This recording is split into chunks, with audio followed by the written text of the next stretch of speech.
The secret ingredient? Darling, it's cheese.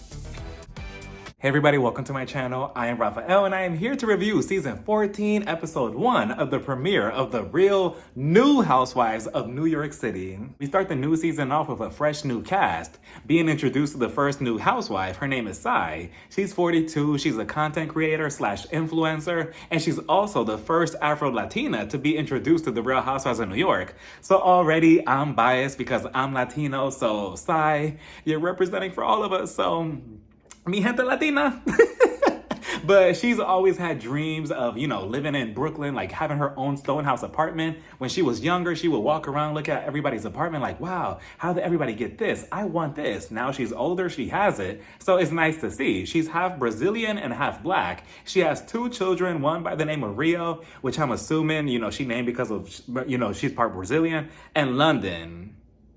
I don't know how that connects, but cute names regardless. But aside, she's at her apartment. Her apartment's nice. We get introduced to the second housewife, or lack of housewife, because she's just the house. I don't think she's married, but we're introduced to Bryn Whitfield, not in connection to She by Sheree Whitfield. I don't think so, but she walks in and I believe she is 36 and she's a marketing consulting.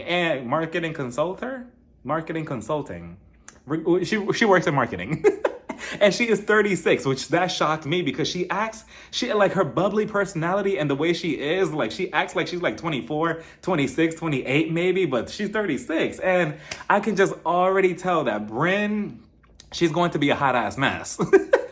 I can already tell just by her tagline. What did she say? I like to laugh, but if you make me mad, I'll date your dad. Like, that's pretty iconic. Like, imagine that's your first tagline going into the Housewives universe. If anything, if I was her, I would have pushed the envelope a little bit more like, oh, I like to laugh, but make me mad and I'll fuck your dad. But I'm pretty sure that Bravo probably, that's a little bit too risque for Bravo. But she walks in and, I could just tell that she's just going to be a good time. She's already kind of like the breakout star, and it's only the first episode. Already, Sai is telling her, wait a minute, are you going to take off your shoes? Do you have crusty feet?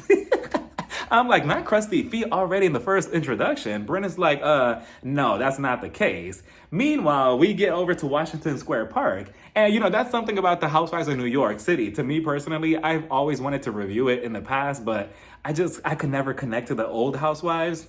But specifically, the location, New York City. I'm originally from New Jersey. I'm born and raised in New Jersey. And New York City's right around the corner. It was just a train ride away, and I was there. And to me personally, I think it's the best city in the world. Like, every single time I've gone, there's always been a different reason to fall in love with it. And I know that people talk so much shit about it. Like, oh, it's this, and this. Well, guess what? I love it all.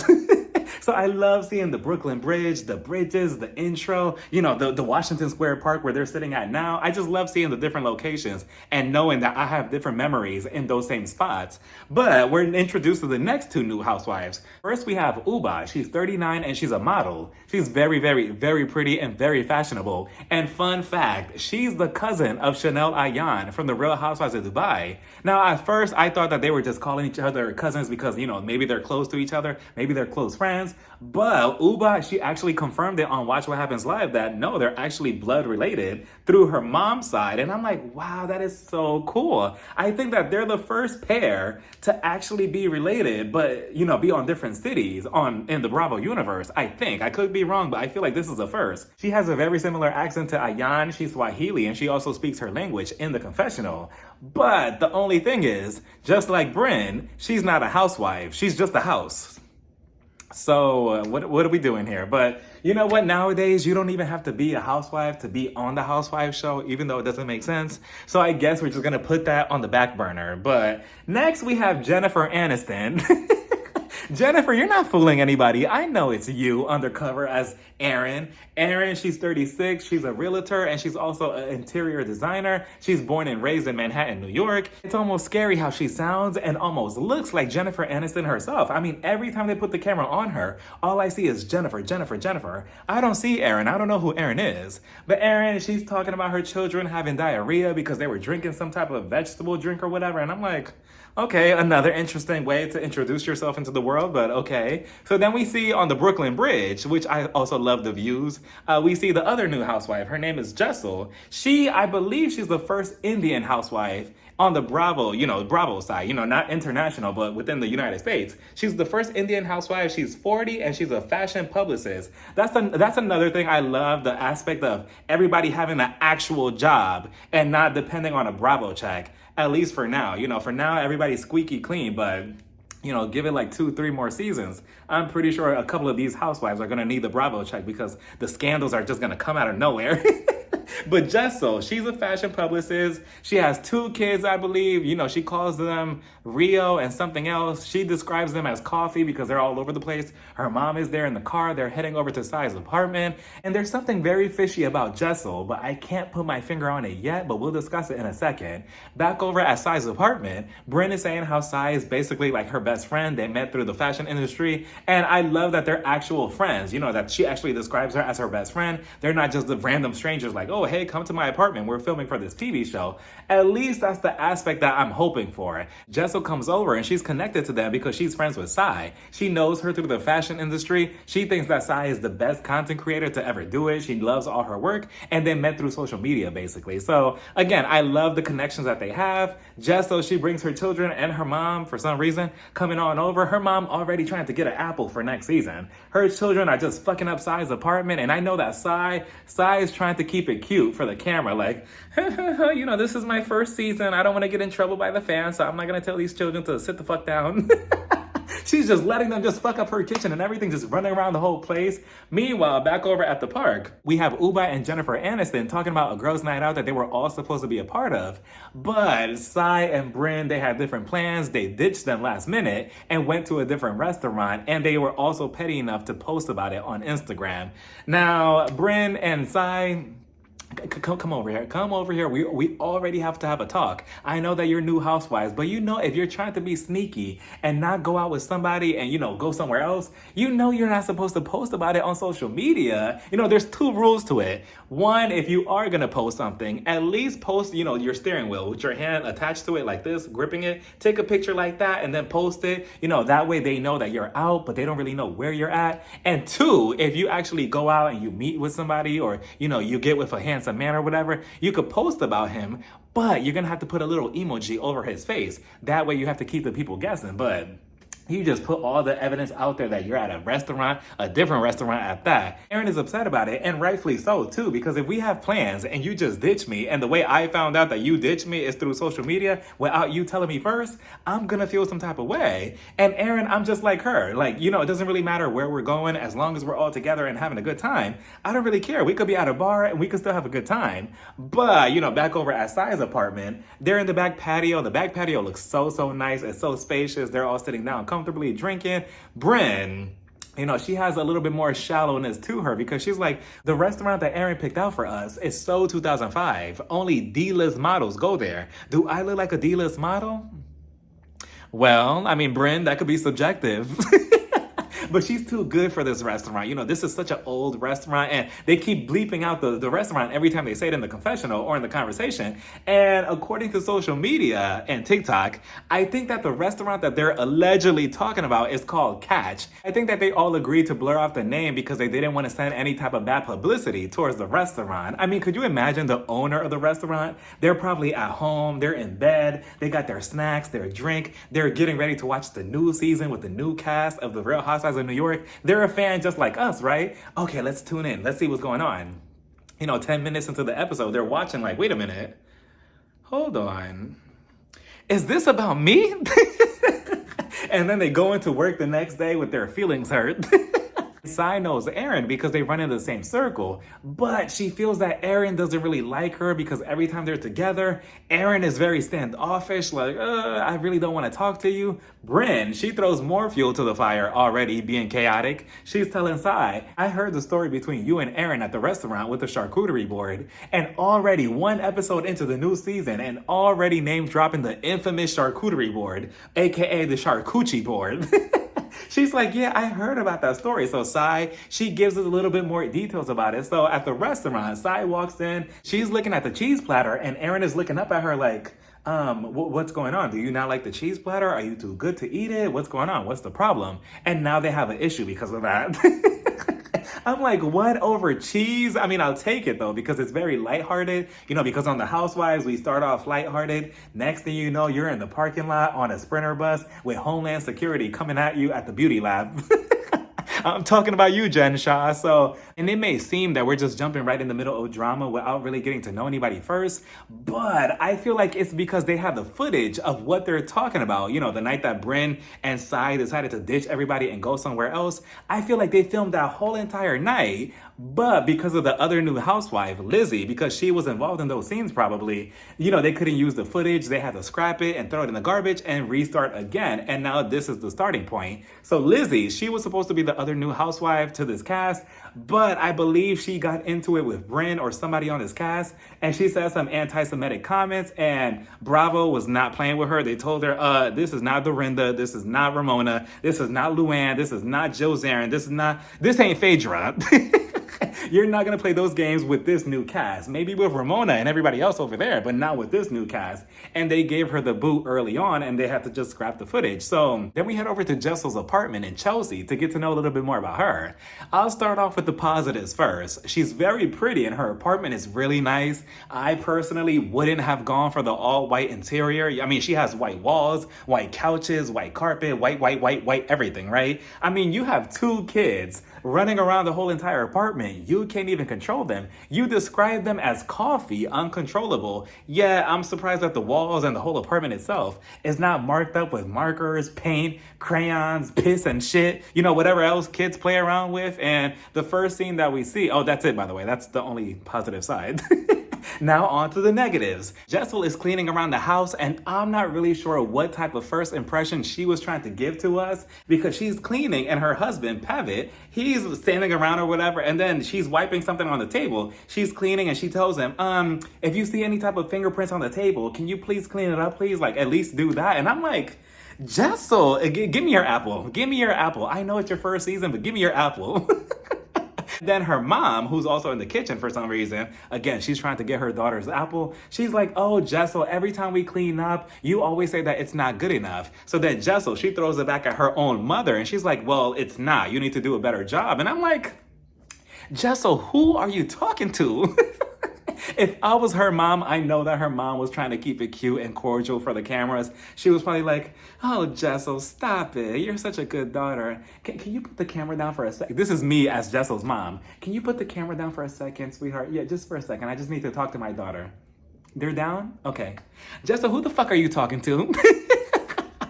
Like, Jessel is crazy. And then she's walking away, and then we see her husband, Pavitt. He's sitting down at the table on his laptop, minding his complete business. Jessel, she comes on over with her Windex. She's looking at him like, can you please move? I'm trying to clean. Like, are you really gonna sit there? Can you move your laptop? Move your shit. Like, come on, like, get up, move, get out. And I'm like, Jessel, that is 3 strikes in 10 seconds. That is a new world record in the Bravo universe. Like, that is crazy. As she's walking away, the husband, he tells her, well, I mean, if you have such an issue with the fingerprints on the table, maybe you should get the children to clean up after themselves. She throws it back at him quickly, and she's like, well, maybe you should get your children to do it after themselves. And I'm like, wow. I mean, she does kind of technically have a point, though. But that is crazy, though. You know, usually in the Housewives universe, it's typically the husband who has the red flags. But it seems that in this marriage, it's her. But I won't count him out just yet because we barely even know him. So I'm pretty sure, you know, give it a couple of episodes and we'll find out his red flags and his skeletons in his closet and his financial issues. But we'll get to that eventually. But I just feel like eventually both of them, they're heading to a divorce because I felt no chemistry, no love, no connection, no nothing. She moved to New York from London at 22, straight out of college because she wanted to learn more about fashion. But they told her, well, there's fashion in London. But she said, well, that's not New York fashion, which she's right. So now she's here. Next thing you know, we get a knock at the door. It's the final housewife, Jenna Lyons. She comes in, she's 55, she's an interior designer and an entrepreneur. She's walking in, and I won't lie to you, but I know that people were hyping her up before the show, like, oh, Jenna Lyons, she's gonna be an icon, she's this, she's mother, blah, blah, blah. And to me, I was just looking at her like, meh. You know, that was before I saw the episode. But then once I saw the episode and saw her confessionals and how she was on the show and how she interacted with everybody, I take back what I felt about her, and I might even be a fan now because she walks in and I just like her vibe. Like, she has such a cool vibe to her. Like, she walks in as if she knows that she's that bitch. Like, she's walking in like, yeah, I know I have nice clothes. I know I'm cool. I know I'm that girl. He would never emotionally fulfill you. So she's walking in and it's like opposites attract because, she seems cool and nice and approachable. And then Jessel, she was basically just cursing out her husband 2 seconds ago. So she's walking in and Jessel's husband, he's introducing himself like, oh, hey, I think we met in passing, whatever. Jenna's like, oh, yeah, I've heard so many nice things about you, but not through your wife. She actually only shit talks about you. And I'm like, I believe it. I know Jenna, she was trying to make it like a cute joke or whatever, but seeing what we saw before she walked in, I'm pretty sure that Jessel, all she does is probably badmouth her husband. They're sitting down, and the way they both know each other is because they both run in the same fashion circles. And again, I just love that they're all connected in some type of big aspect like that. So that's how they know each other. And Jessel's like, so let's talk about the whole Cheesegate and everything that's going on with that. Jenna's like, well, you know what? I really don't care right now about anything. Like, I'm just a cool girl right now. And, they better be ready for, my little get together at my place and stuff because we're all going to have a cool time, And I'm like, oh, Jenna, again, it's just, her whole vibe is just so nice. And she's very pretty too. And also, she's a lesbian. So I believe that she is the second, maybe third lesbian, I'm not really sure, I don't keep track, to come onto the Housewives. So yay, gay rights. So she's like, yeah, we're gonna have a get together at my place, and guess what? All I'm serving is cheese, so it is what it is. And Jenna, kudos to you. Obviously, you've been watching the Real Housewives of every other city because she knows what she's doing. Obviously, if she serves everybody cheese, she doesn't have to bring up the issue between Brynn, Aaron, or Sai because obviously the cheese is gonna do the talking. So kudos to you. She also used to be or is the president or the vice president or the secretary of whatever, of J. Crew, this big fashion brand or whatever. But yeah, that's where her following is from. I believe she also had her own spinoff show doing fashion. She's in fashion. We then head over to Erin's apartment in Tribeca. She has 3 children by the name of Layla, Elijah, and Levi with her husband Abraham. They've been married since they were 25. And obviously I'm doing something wrong. Like, Erin, please let me know where you find these men. And she says that she comes from an Israeli family, so they talk all the time. They get together a lot and cook a lot. And I get that, Erin. I do get it that, you cook a lot, but, the whole apartment looks nice and everything, right? And there's that one pot that they showed on the stove, and it looked burned to the crisp.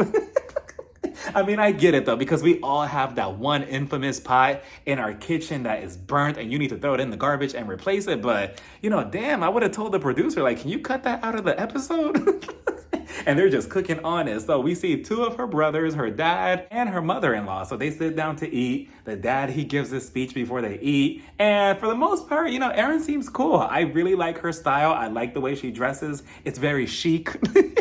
But so far, so good, Erin. We get a glimpse of everybody getting ready for Jenna's get-together at her apartment. The theme is khaki, which I'm not really sure what that means specifically. I mean, khaki, when I think of khaki, I think of the brown pants, but obviously that's not the thing here. But what an interesting choice. And I was with Brynn in the confessional. She was just like, I thought you don't work for J. Crew anymore. Why are you still holding on to that? And we're also introduced to Sai's husband, David, who's also retired, I believe. So now technically she's the breadwinner. And I'm like, wow. Okay, Kiki Palmer. So he stays at home with the kids and she does whatever with the content, the social media, all of that. And she's telling David, oh, well, you know what? I'm not really sure what's going on with Erin because Erin, she has an issue with me over cheese and it's just not that serious. And speaking of Erin and cheese, back over at Erin's apartment, she calls Jessel. Jessel's trying to get her, her outfit together. And Jessel, even in the closet, she's trying to tell her husband, can you help me out? Like, what should I wear? What should I wear? Like, she's just so demanding. And then on the phone, Erin has a glass of wine, right? Jessel, she sees this, so she tells her husband,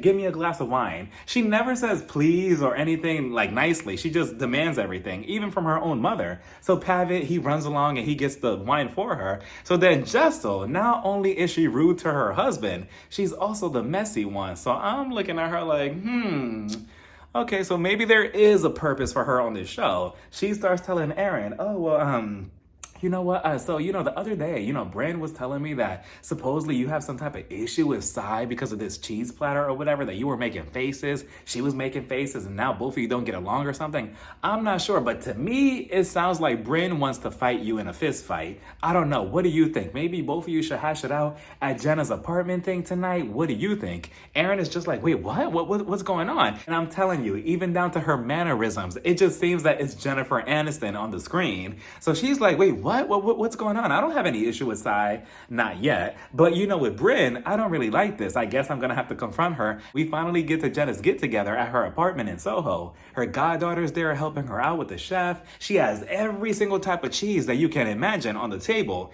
Big cheese, small cheese, round cheese, triangle cheese, melted cheese, if you're nasty.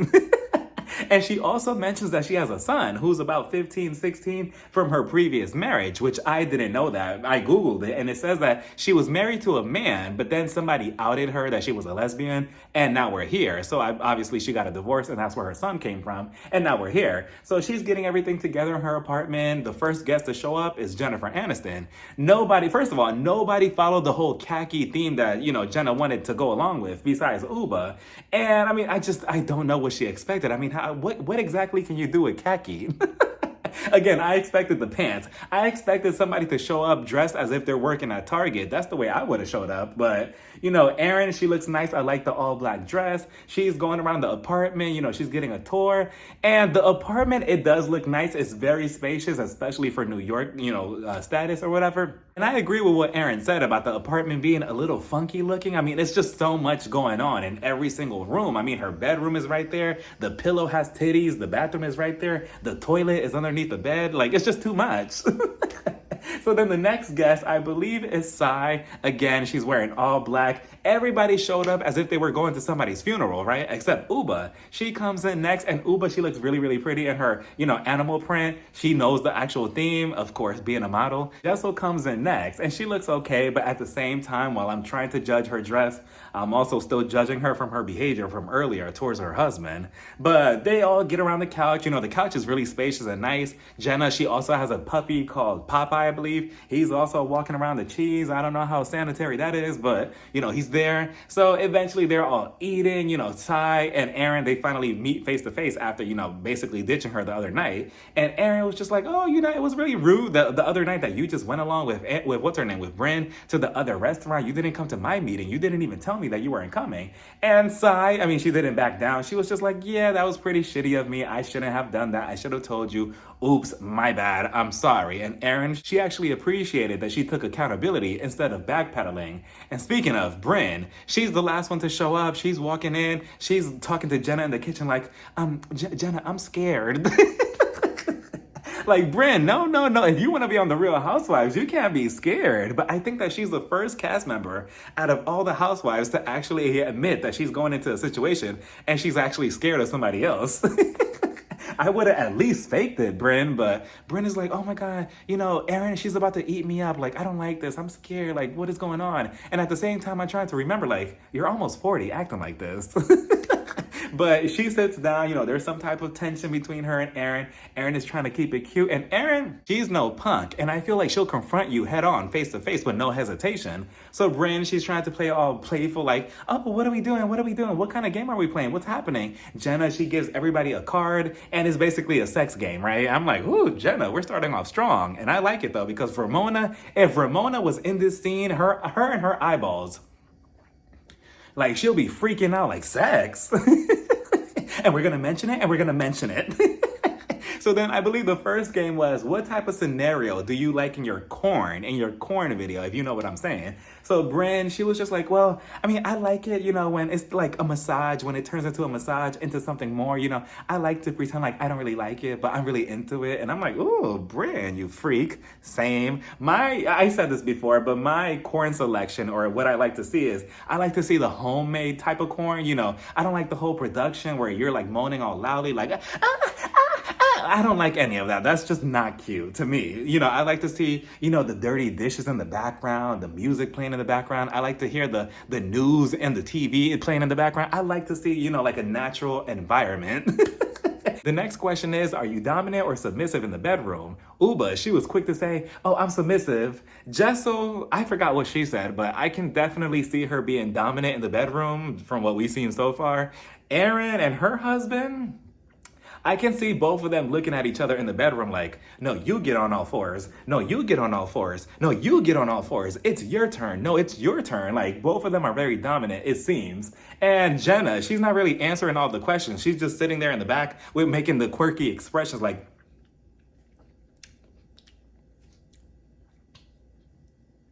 I'm like, Jenna, if you don't answer these questions, it's your game. But then Jenna, she finally opens up and she's like, well, you know what? I'm a cool girl, and I like to make sure that, me and the other person that we both finish, that we both come. And I'm like, ooh, Jenna.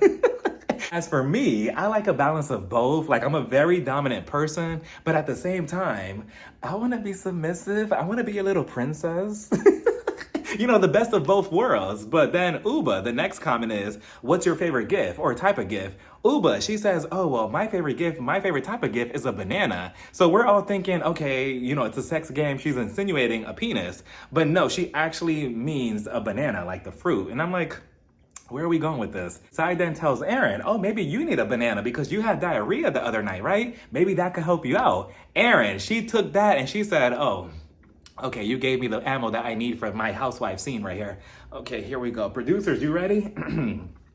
Well, actually, that banana could go to Brynn since she has diarrhea of the mouth. And I'm like, okay, here we go. And action. Brynn, she's looking at Erin like, this is where I react. What do you mean? And I'm like, Brynn, stop. Like, this is housewife to housewife combat. Like, come on now. And Brenda's like, what do you mean? What's going on? And, Erin being Jennifer Aniston, she was just like, well, you know what? I really didn't appreciate you, the way you were talking about me, saying that I have an issue with Sai. I don't have an issue with Sai, allegedly. And you're just making up rumors. I just don't like that. And Jenna, again, she's sitting back on the couch like, I wonder what J. Crew is going on right now. Brynn continues acting clueless as if she didn't bring up the conversation to Jessel and Sai earlier in the episode. Erin, she gets up and I'm like, uh-oh, first physical fight of the season. What's going on? So Erin, she gets up and she's like, come on, let's go talk in a private room. Just me and you. Let's go. So Brynn, she's not moving and she's like, And Erin is not playing any games with her, so she tells her, come on, let's go. What, you think I'm gonna punch you in the face? Come on, let's go. And Brynn, that's all I would have needed to get up. I would have told her, actually, no, I don't think that you're gonna do that because you'll get your ass whooped right here. Let's go. Like, don't threaten me like that, or at least try to throw it out there as if I'm scared of you. They both go into Jenna's room, and I get it that they all kind of know each other because they're all in the same circle. But Brynn got way too comfortable in Jenna's room, in her bedroom specifically. I mean, she's laying down. At least Erin is sitting on the edge of the bed, but Brynn is just spread open like, yeah, let me toss my hair over here. My hair is probably greasy over here. I was just walking the streets of New York. Who knows what kind of dirt and everything I have all over this dress. But you know what? I'm going to lay all over it anyway. And I'm like, Brynn. See, now, if I was the producer, I would have told Jenna, go into your room really quickly and, see what type of reaction she'll have to that. But, Brynn is in there and Brynn is still acting clueless. Erin and Brynn, they kind of just fixed their issue in seconds. Erin was just like, I really don't like this whole thing that you have going on about spreading rumors about me to Sai and making me look bad. Brynn was just like, okay, I'm sorry. Okay, let's make up. Let's play dress up. And that was it. Eventually she told, Brynn her issue. Brynn was just like, I completely understand. And I personally did not understand what Brynn was talking about. She said, oh yeah, Sai, she said that she ate the cheese, but I'm not sure because I was subscribing to what she was saying. And I'm like, what? So this is YouTube now? What do you mean you subscribe? Even Erin was just looking at her like, what is she talking about? But Erin was just like, let's not have any type of miscommunication whatsoever moving forward. And they're probably going to have more miscommunications moving forward. But for now, they're good and they hug it out. And that was it. So as they're about to walk back out into the living room, I believe one of them says, oh, let's play dress up really quickly. But Erin, she decides to sit herself on this chair, and the chair, she just falls right through it. And this chair is supposed to be $20,000. I believe it too. I believe that Jenna probably does have that type of money, and she'll probably just buy another one tomorrow. But she just broke it like it was nothing. So they start dressing up. And Jenna's clothes, honestly, if I was Bryn or Aaron, I would have left a couple of empty spaces in Jenna's closet. I would have took a couple of shoes, a couple of purses, a couple of skirts, dresses, just put them all down my shirt or dress, and then come out into the living room. They're all looking at me like, something looks different about you. Oh, nothing, it's just the cheese. But they all play dress up, so they come out, and Bryn, she's the first one to come out by herself. She starts screaming out iconic housewife lines like, oh, I'm done with you, I'm done. You know what? I'm so sick of you, I'm done, I'm leaving. You know, Jenna's just looking at this like, yes, my whole plan succeeded. We have drama. But then Bryn, she kind of just blew it because Aaron, she comes out, and they're just obviously laughing at each other, and Jenna's just like, oh man, just when I thought I had a good housewife moment in my apartment, they blew it. So they start hugging and, you know, just playing around like, oh, it's nothing, blah, blah, blah. You know, Jennifer Aniston and Bryn, they start hugging. But the material that that they have on from Jenna's closet, you know, one has Valentino, the other has like lace and sequins and everything. And Jenna, she's just sitting there like, you know what, it's fine, it's whatever. I could buy like 20 tomorrow. They're all stuck together. Eventually they pull apart, and that was it. That was the first episode and the premiere of season 14 of The Real Housewives of New York. And I must say, other cities, be very, very, very, very on guard and very scared and very aware that all of you might be replaced in the future. I'm talking to you, New Jersey. I actually really liked the premiere. I enjoyed the cast. I think that they all flowed well together. Uba, she was kind of in the background. We didn't really get to know her too much, but it's the first episode. I'm pretty sure that we're gonna get to know her more as the season goes on. They all seem fun. They're all connected to each other. And most importantly, they're not depending on the show for a Bravo check. At least for now. But for the most part, I like the premiere. I like the cast. They seem very promising. We'll see what the rest of the season shows. And yeah, let me know what you all thought about the whole premiere and who's your favorite, who's your not favorite so far, and who do you see as the first chair for the reunion? It's way too soon to ask that, but whatever. Let me know down in the comments. Bye, everybody. Mwah.